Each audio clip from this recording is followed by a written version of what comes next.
아멘. 창세기 속의 기도를 우리가 함께 나누고 있는데요. 여러분, 성경에 보시면 인류 최초로 기도한 사람이 누굴까요? 잠시 생각해 보세요. 성경 속에 기도에 관한 말씀을 함께 묵상하면서 성경 속에 최초로 기도한 사람이 누굴까? 그것이 궁금해졌습니다. 그래서 여러 책들을 좀 찾아봤는데요. 목사님들마다 학자마다 좀 다른 의견이 있습니다. 어떤 사람은 이제 에노스라고 그렇게 생각하셔서 성경의 기도를 에노스부터 시작하는 분도 계시고요. 또 어떤 책은 아브라함의 기도부터 시작하는 분도 계시더군요. 그래서 사람들마다 다 다른데, 그런데 저는 성경 속에 최초로 기도한 사람이 아담이라고 여깁니다. 그것은 나름대로 신학적 이유가 있는데요. 우리가 지난번에 기도란 무엇인가, 기도의 정의를 우리가 함께 나누었습니다. 그러니까 기도의 정의는 여러 가지 의미가 있지만 그 중에 가장 기본적인 기도의 정의는 따라서 하십니다. 하나님과의 뭐다? 대화다. 기도는 가장 기본적으로 하나님과의 대화다라고 정의를 한다면, 그러면 성경에 최초로 하나님과 대화를 한 사람이 바로 아담인 것을 알 수가 있죠. 그래서 인류 최초의 하나님과의 대화, 기도, 이 아담의 기도에는 두 가지 특징이 있는데요. 9절에 보시면 첫 번째, 하나님이 먼저 찾아오셔서 하신 대화입니다. 하나님이 먼저 찾아오셔서 하신 대화인데요. 자, 3장 9절 보시면 여호와 하나님이 아담을 마시며 부르시며, 그러니까 하나님이 아담을 먼저 찾아오셨어요. 아담이 하나님을 먼저 찾아간 게 아니라 하나님이 아담을 먼저 찾아오셨습니다. 왜 그랬을까요? 왜 하나님이 먼저 찾아오셨을까요? 사실 아담이 범죄하기 전에는 하나님과 영적으로 단절된 상태가 아니어서 서로 성령 안에서, 영 안에서 영적인 대화가 통했습니다. 죄를 범하기 전에는 그 영이 단절되기 전이니까. 근데 아담이 범죄하고 난 다음에 영과의 단절이 되었어요. 그러자 하나님이 아담에게 먼저 찾아오셔서 이제 부르십니다. 자, 두 번째 보시면 부르시며, 이게 웨이크라라는 말인데요. 우리가 지난주에 말씀을 살펴봤지만 히브리 말로 기도의 어원 중에 웨이크라라고 하는 크라, 이 크라에서 파생된 말이 카라라는 말이고요. 이 카라에서 파생된 영어가 구라이라는 말로 계속 발전이 되죠. 그러니까 하나님이 부르셨다, 이 말은 기도에 같은 영적 어원을 담고 있습니다. 성경에 처음으로 기도를 가르쳐 주신 분은 하나님이셨어요. 우리가 부모가 자식을 키우면서 자식이 부모와 말하는 법, 대화하는 법도 배워야 합니다. 부모가 자식한테 가르쳐 줄 것이 많이 있는데요, 모든 것을 다 학교에 의존할 수는 없는 거죠. 학교에 가면 그냥 예절이나 친구 간의 욕도 배우고 뭐 그런 걸, 기본적인 인간적인 그런 도덕적인 것을 배우지 않고 그냥 공부만 열심히 한다고 해서 좋은 사람이 되는 건 아니니까. 그래서 가장 좋은 교육은 바로 가정교육에서 시작하는 거죠. 부모가 자식한테 가르쳐야 될 것이 많이 있는데요, 그래서 어릴 때는 대화하는 법도 모르고 말하는 법도 몰랐을 때 부모가 자녀에게 대화를 하면서 이런 것들을 가르쳐 주는 거죠. 부모와 어떻게 대화를 하는 건지, 또 이야기를 할 때 어떻게 하는 건지, 또 예절은 어떤 것인지. 그래서 이 가정교육을 어릴 때부터 이렇게 인격적으로 좀 탄탄히 잘 배우고 자란 아이들은 왠지 모르게 교양이 있고 품위가 있고 예절이 있는 거죠. 자, 아담이 죄를 범하고 인생을 막 살기 시작했습니다. 하나님과 단절이 되었으니까 죄 가운데 살기 시작했어요.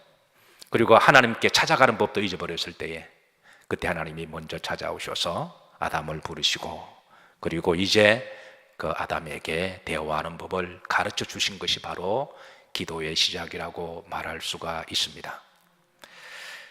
셋째, 이 아담과의 대화는 바로 죄인과의 대화, 죄인과의 기도입니다.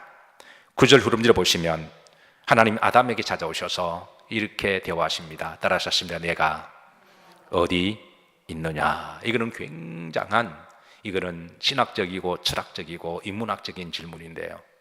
한번 교회가 되면 이 본문만 가지고도 인류 철학자들이 고민했던 그 고민을 함께 좀 쭉 우리가 살펴보고, 그래서 여기에 대한 답을 우리가 성경을 통해서 알아간다면 정말 또 놀라운 하나님의 은혜와 또 답이 이 속에 또 숨어져 있죠. 어쨌든 하나님 아담에게 내가 어디 있느냐, 그 장소를 몰라서 물어보신 것 아니죠. 하나님이 몰라서 물으신 것이 아니라 내가 지금 무슨 짓을 하고 있느냐, 너가 누구냐, 뭔 짓을 했느냐, 이거 실존에 관한 그런 대화를 하십니다. 알다시피 아담이 죄를 범했습니다. 그래서 하나님이 찾아오셨습니다. 그리고 아담아, 너가 무슨 짓을 했느냐라고 하나님이 진지하면서도 그러면서도 부드럽게, 그래서 무게 있으면서 이렇게 물으십니다.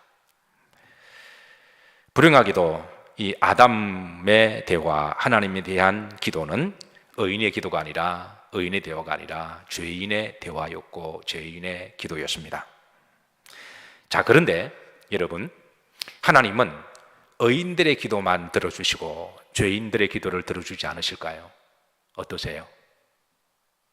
하나님은 의인들하고만 대화하시고 죄인들하고는 대화를 안 하실까요? 사실 우리 인간은 모든 사람들이 다 죄인입니다. 의인은 없나니 한 사람도 없습니다. 시편 65편 2절에 보면, 자, 다윗이 죄를 범하간 다음에 이렇게 하나님께 기도해요. 자, 다 같이 합독합니다. 기도를 들으시는 주여 모든 육체가 주께 나오리이다. 다윗은 하나님께 기도를 들어주시는 하나님이십니다. 이렇게 하면 그 다음에 보시면 3절입니다. 무엇이 나를 이겨싸우니 죄악이. 지금 다윗이 하나님께 기도할 때 죄를 충만하게 지은 상태의 죄인의 기도였어요. 바세바와 부적절한 관계를 가지고 그거를 숨기기 위해서 우리아를 전장에 보내고 죽게 만들었던, 요즘의 법률로 말하면 미필적 고의 살인을 지었습니다. 그리고 아닌 것처럼 아주 또 당당하게 위선에 그렇게 삶을 살아가다가 선지자 나단이 이 부분을 이렇게 알려주었을 때, 그때 하나님 앞에 나와서 하나님 앞에 기도합니다. 그러니까 다윗의 지금 이 상태의 기도는 바로 죄를 품은 상태, 죄가 충만한 상태. 근데 하나님은 그 죄인의 다윗의 기도를 들어주셨어요. 예수님도 이 땅에 오신 목적을 죄인을 구원하시기 위함인데요. 누가복음 7장 34절에 보시면, 자, 이게 다 같이 한번 합독합니다. 인자는 와서 먹고 마시매 너희 말이 보라, 먹기를 탐하고 포도주를 즐기는 사람이요 세리와 죄인의 친구로다.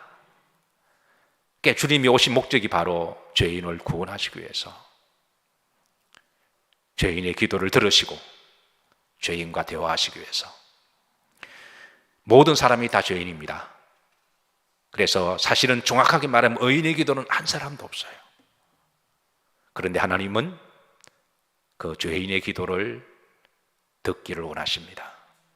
그래서 인류 최초의 기도의 사람이라고 말을 한다면 저는 아담이라고 말하고 싶습니다. 자, 두 번째 기도의 사람은 바로 이제 가인인데요. 자, 창세기 4장 13절입니다. 다 같이 한번 독하십니다. 가인이 여호와께 아뢰되 내 짐을 지기가 너무 무거우리나이다. 아뢰되라고 그랬습니다. 이것도 역시 하나님께 부르짖으면서 간구하는 건데요. 기도의 일종이라고 말할 수가 있습니다. 가인이 아벨을 돌로 쳐 죽였어요. 이 아벨의 피가 하나님께 상달되었습니다. 그래서 하나님이 가인에게 찾아오셔서 그 아우의 피가 내게 부르짖는다라고 그렇게 일러줘요. 이때 가인의 기도가 나옵니다. 내 죄짐을 지기가 너무 무겁습니다. 역시 가인의 기도도 아담처럼 죄인의 기도입니다.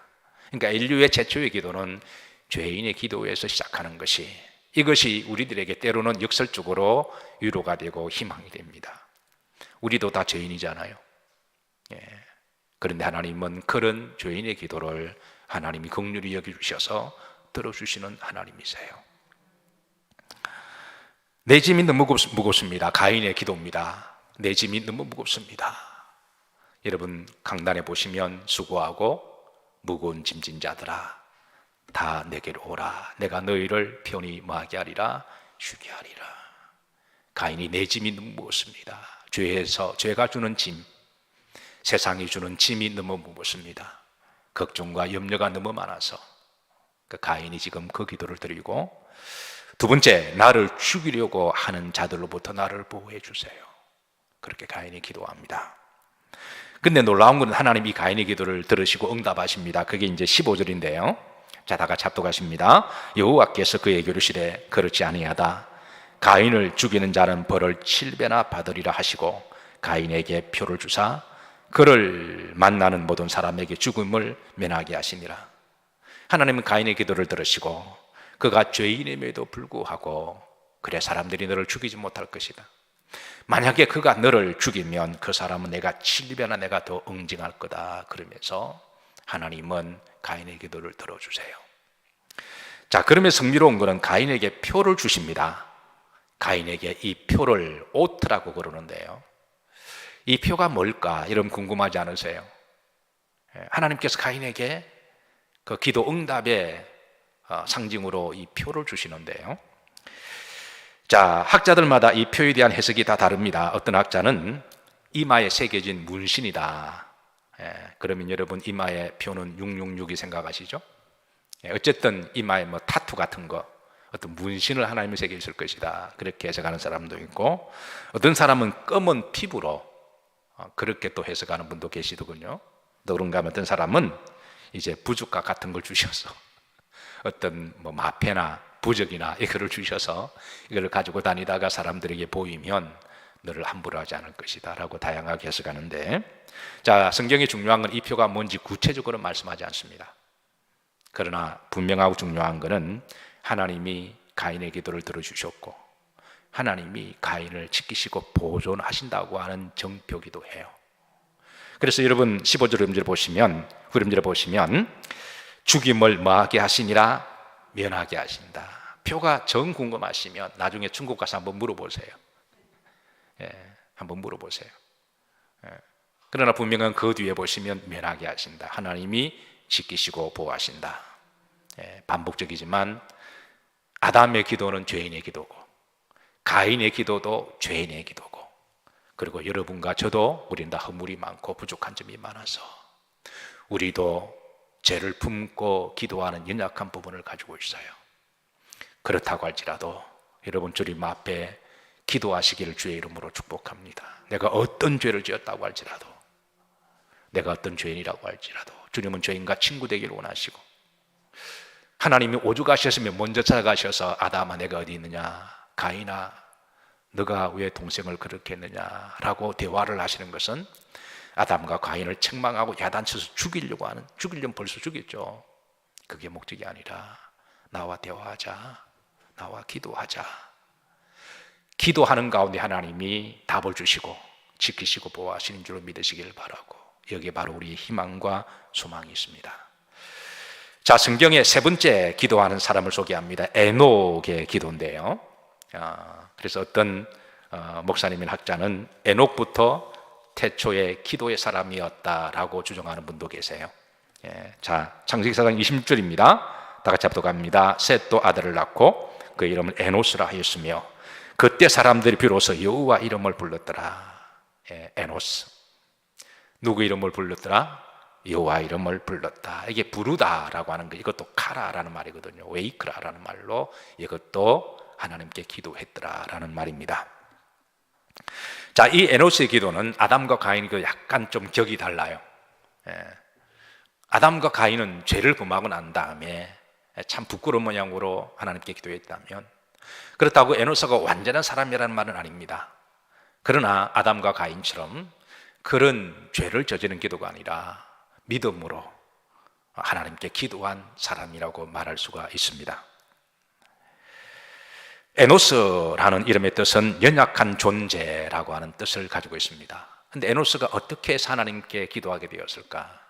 그 이름이 주는 영적 레슨대로 연약한 존재, 그리고 보잘것없는 사람, 아마 에노스가 그가 험악한 인생을 살아가면서 인간은 참으로 연약하고 보잘것없다, 인생은 참으로 허무하다라는 것을 깨닫고 난 다음부터 그가 전능하신 하나님, 사랑의 하나님, 내가 믿고 의지할 분은 내가 한때 믿고 의지했던 사람들도 아니고 세상도 권력도 아니라 건강도 아니라 인생을 살아갈수록 오직 하나님밖에 없다는 것을 깨달았을 때, 그때부터 그의 기도의 영성이 더 깊어지지 않았을까 그렇게 생각합니다.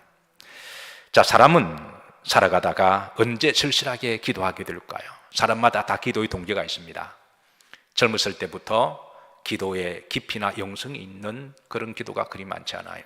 어릴 때는 다 전상전하 유아독존으로 그냥 망아지처럼 그냥 자기 멋대로 말하고 행동하고 가다가 인생의 어떤 터닝 포인트를 만났을 때, 어떤 사건을 만났을 때, 어떤 보온의견을 체험했을 때에 어떤 사건이 이제 하나님 앞에 무릎 꿇게 하고 겸손하게 하고 그리고 머리 숙일 줄도 알고 하나님 앞에 기도하게 되는 거죠.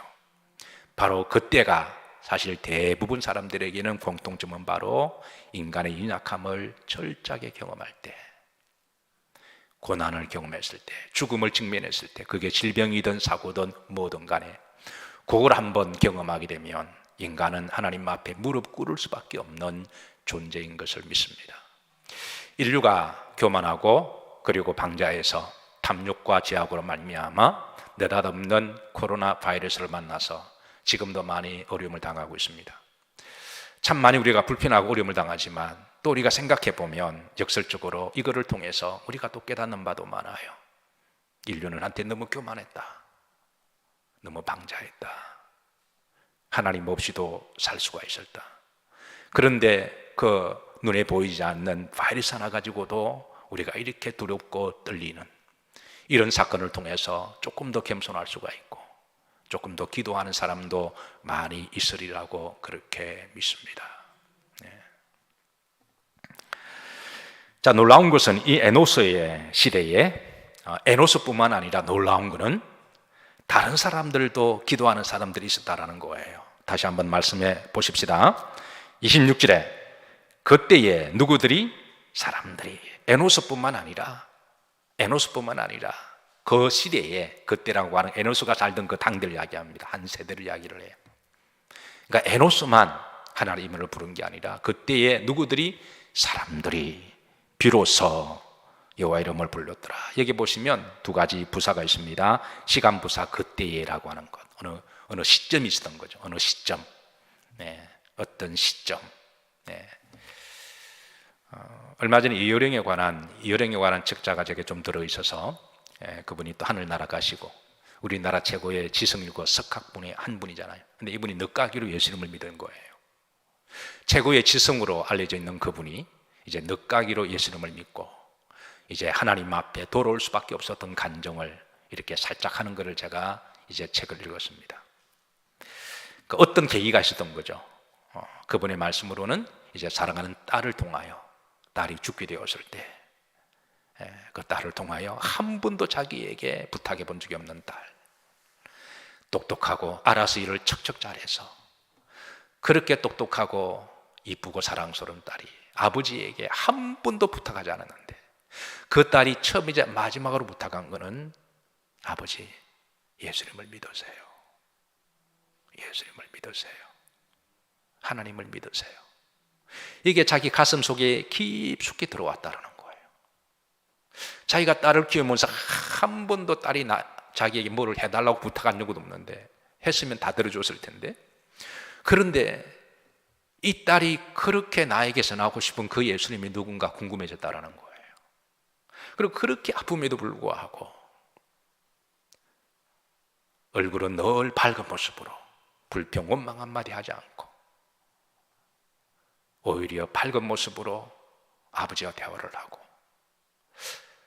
그 딸을 통해서 하나님이 살아계심을 느꼈다는 거죠. 저는 여러분들을 통해서 주변 사람들이 예수님 없어, 그런 말이 아니라 하나님은 살아계셔,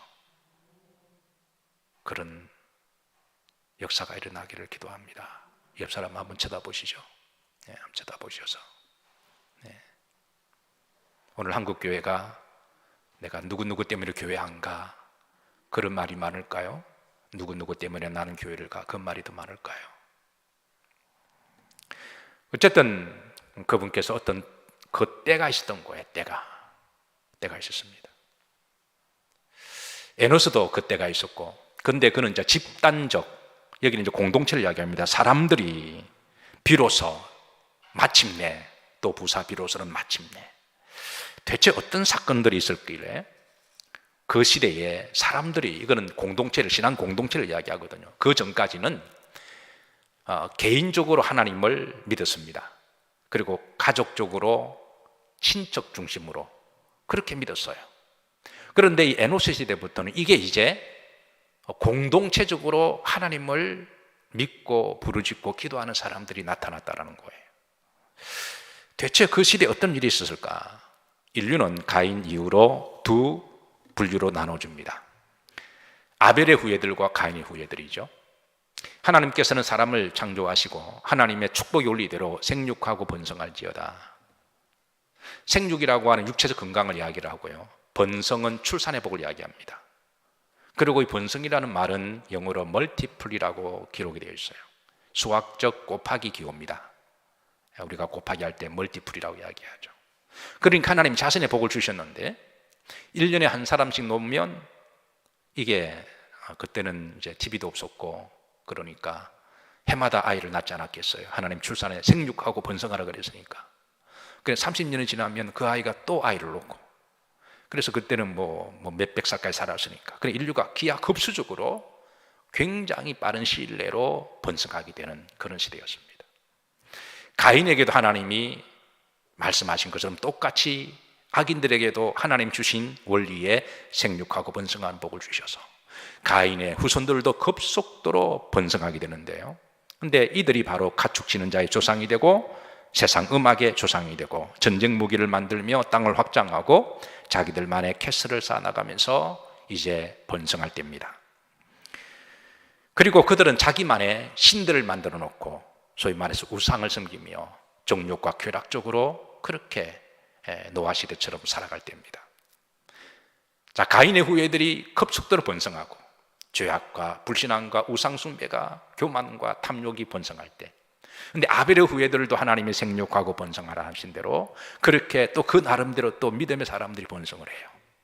그래서 가인 이후에 가인의 후손들과 아벨의 후손들이 이렇게 이제 함께 번영할 때, 그래서 이 아벨의 후예 중에 이 에노스 시대에 와서 비로소 그때의 사람들이 이 가인의 후예들의 악함과 죄악과 불신앙과 배역을 보고, 그리고 우리도 하나님을 믿고 불러야 되지 않겠느냐라고 한 어떤 터닝 포인트가 있었으리라고 생각합니다. 어쨌든 중요한 것은 그때의 사람들이 드디어 여호와 이름을 부르기 시작했습니다. 에노스뿐만 아니라 그때 사람들이, 신앙의 공동체가 형성되었다고 하는 것이죠. 그리고 무엇보다도 이런 시대에 사람들이 여호와 이름을 부르고 집단적인 신앙의 공동체를 만들어가는 그 과정 가운데 가장 영향력을 끼친 사람은 저는 에노스였다고 생각합니다. 에노스가 열심히 전도하고, 그래서 어쨌든 에노스 시대에 많은 사람들이 여호와 이름을 부르기 시작합니다. 여호와 이름을 불렀다, 이것은 무슨 의미가 있을까요? 성경에 여호와 이름을 부르는 자는 구원을 얻을 것이다, 요엘서 말씀과 사도행전 2장의 말씀을 주시고 있는데요, 여호와 이름을 불렀다라고 하는 것은 첫 번째 하나님을 알았다라고 하는 것을 의미합니다. 특별히 에노스가 살던 시대는 가인의 후예들이 한참 번성하고 생육하고 교만하고 각종 죄를 저지를 때에 사람들이 불신앙적으로 점점 하나님을 떠날 때, 그런 시대였습니다. 하나님을 부인하고 없다라고 하는 시대에, 그런데 그런 시대에 또 다른 믿음의 사람들은 천지를 창조하신 분은 하나님이시고 하나님은 살아계신다, 살아계심을 믿으니까 여호와 이름을 부르는 거죠. 그러니까 여호와 이름을 불렀다라고, 하나님은 기본적으로 어떤 분이신가를 속성을 알았다라는 거예요. 하나님은 천지를 창조하신 분이고 하나님은 사랑과 구원의 하나님이시고 하나님 안에 참 안식과 용서가 있으시고 하나님은 죄인의 기도도 들어주시는 하나님이시고, 하나님은 구원의 하나님이시고, 그리고 영생을 주시는 하나님이시다. 두 번째, 여호와 이름을 불렀다고 하는 것은 바로 그 하나님을 믿었다라고 하는 의미를 가지고 있습니다. 세 번째, 하나님 이름을 불렀다라고 하는 것은 이것이 바로 이제 기도했다라는 말이죠. 이게 불렀다라는 말, 카라라는 말이거든요. 이 카라, 하나님 이름을 부르며 기도한 것. 사실 여러분, 기도와 예배는 같은 것입니다. 예배 안에 기도가 있고 기도 안에 예배가 있는 거죠. 그래서 이 용례를 쓰는 곳이 예레미야 33장 3절인데요, 우리가 잘 아는 말씀이죠. 너는 내게 뭐해라? 부르짖으라. 이게 바로 카라입니다. 너는 내게 부르짖으라. 내가 응답하겠고. 근데 기도에 또 놀라운 능력이, 신비가 있어. 내가 알지 못하는 것을 내가 알게 하리라. 기도하기 전에는 몰랐는데 기도하다 보니까 하나님이 이상하게 뭔가 하나하나 생각나게 하시고 번뜩번뜩 떠오르는 지혜를 주십니다. 제가 어느 장로님 중에 사업을 꽤 건실하게 잘 하시는 분이 계세요. 광명시에서 목회할 때. 이분이 뭐 가방끈도 긴 것도 아닌데, 근데 사업적으로 굉장히 잘 하신 분이에요. 한 번은 만났는데요, 이분의 그 사업실이라니까 그 큰 사장실에 한쪽에 적은 방이 있더군요. 제게 소개하면서 목사님, 제 기도실입니다 그러더라고요. 출근하면 제일 먼저 그거 들어가서 기도하고 퇴근할 때 기도하시고. 근데 기도하다 보면 하나님이 뭔가 번뜩번뜩 아이디어와 지혜를 주신다는 거예요. 이게 기도의 신비입니다. 너는 내게 부르짖으라. 내가 알지 못하는 것을 내가 알게 하겠고 크고 비밀한 것을 내게 말하리라. 기도할 때 하나님 은혜도 주시고 우리 마음을 부드럽게도 하시고 우리에게 힘을 주시고, 기도는 축복의 통로인 줄로 믿으시기를 주의 이름으로 축복합니다. 분명한 것은 여호와 이름을 부르는 자는 뭐가 있을 것이다? 구원이 있을 것이다. 사도행전 2장 21절입니다. 다 같이 합독하십니다. 누구든지 주의 이름을 부르는 자는 구원을 받으리라. 저는 창세기 에노스의 기도를 묵상하면서 그때 사람들이 비로소 여호와 이름을 불렀더라, 이 부분이 얼마나 감동이 되는지요. 그 전까지는 개인적으로 또 가족적으로 그때 얼마나 외로웠을까요? 우리가 신앙생활을 혼자 한다고 하는 것, 이거 쉬운 일이 아닙니다. 이게 보통 일이 아닙니다.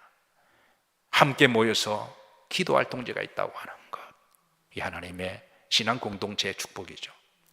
그 전까지는 스스로 이렇게 하다가, 그런데 그때 신앙 공동체를 이루어서 모여서 함께 예배드리고 함께 통성으로 기도하고, 흔히 사람들은 우리 교회의 공동체의 예배와 통성기도를 마가이 다락방으로 해석하는 분도 계신데, 저는 에노스 시대라고 믿습니다.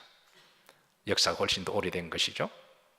신앙의 공동체이고 함께 모여서 함께 하나님을 향하여 손을 들어 기도하고 부르짖어 기도할 때, 하나님은 그 패역한 가인의 시대에, 라멕의 시대에, 그런 시대도 하나님의 사람들을 지키시고 보호하셔서 끝까지 지켜주시는 하나님. 저는 우리 영일교회가 신앙의 공동체 안에 하나님이 이렇게 주의 이름을 부르게 하셨으니 이곳에 오셔서 두 손을 들어 마음을 다하고 뜻을 다하여 주의 이름을 부르며 기도하는 복된 공동체가 되기를 바라고, 한국교회가 이 기도의 공동체가 회복되기를 기도하고 축복합니다. 기도합니다. 하나님, 우리들에게 이 거룩한 기도의 공동체를 주심을 감사합니다. 아담과 가인의 기도를 들어주시고 먼저 찾아오셨듯이 하나님, 저희들의 기도를 들어주심을 감사합니다. 가인처럼 무거운 짐도 있고 아담처럼 부끄러운 허물도 있습니다. 그러나 하나님, 우리의 기도를 들어주시고 긍휼히 여겨주시고 용서하여 주시고 응답해 주심을 감사합니다. 패역한 시대에, 에노스의 시대에 신앙의 공동체를 만들어서 그때 사람들이 여호와 이름을 부르던 것처럼 오늘 이곳에 거룩한 공동체를 세워주시고 기도의 용사들을 불러주셨으니 이 밤에 손을 들어 기도할 때 그 기도를 들어주시고 또 우리가 알지 못하는 것들을 생각나게 하시고 또 우리들에게 주의 성령의 능력을 더입혀 주옵소서. 예수님 이름 받들어 축복하며 기도하옵나이다. 아멘.